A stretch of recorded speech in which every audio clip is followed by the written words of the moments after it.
রাজ্য থেকে ক্রমশই শীত বিদায় নিচ্ছে। পারদ দিনের পর দিন ঊর্ধ্বমুখী হচ্ছে।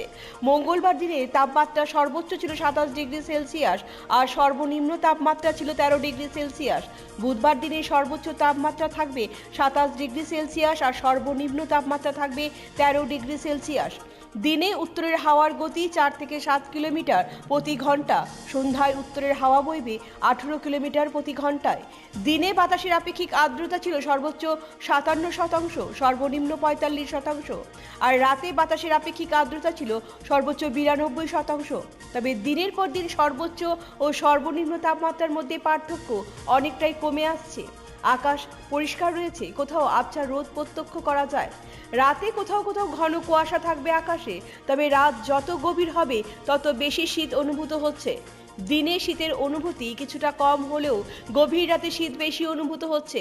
চিকিৎসকদের মতে শীতে শ্বাসকষ্ট ও গলায় অস্বস্তিতে ভুগতে হতে পারে। এই সময়ে শিশু থেকে বৃদ্ধ সকলকেই গরম খাবার গ্রহণ করা উচিত। বিশেষ করে শিশুদের এবং বৃদ্ধ বৃদ্ধাদের প্রয়োজন ছাড়া ঘর থেকে বের হওয়া উচিত নয়। আকাশে কিছুটা মেঘ থাকলেও রাতের আকাশ পরিষ্কার থাকবে। এদিকে আবহাওয়া দপ্তরের পূর্বাভাসে জানিয়েছে জানুয়ারি মাসের প্রথম থেকেই রাজ্যে শীতের দাপট বাড়বে। কিন্তু জানুয়ারি মাস চলে যাচ্ছে, শীতের দাপট নেই বললেই চলে। রাতে শীতের দাপট অনেকটা বৃদ্ধি পাচ্ছে, দিনে গরম আর রাতে শীত। আবহাওয়ার এই তারতম্যের কারণে মানুষের মধ্যে সর্দি, জ্বর, কাশি ইত্যাদি রোগ দেখা দিয়েছে।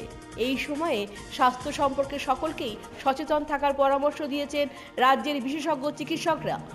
বিশেষ করে শিশুদেরকে এই সময় বিশেষ যত্ন নিতে হবে। ব্যুরো রিপোর্ট, পজিটিভ বার্তা।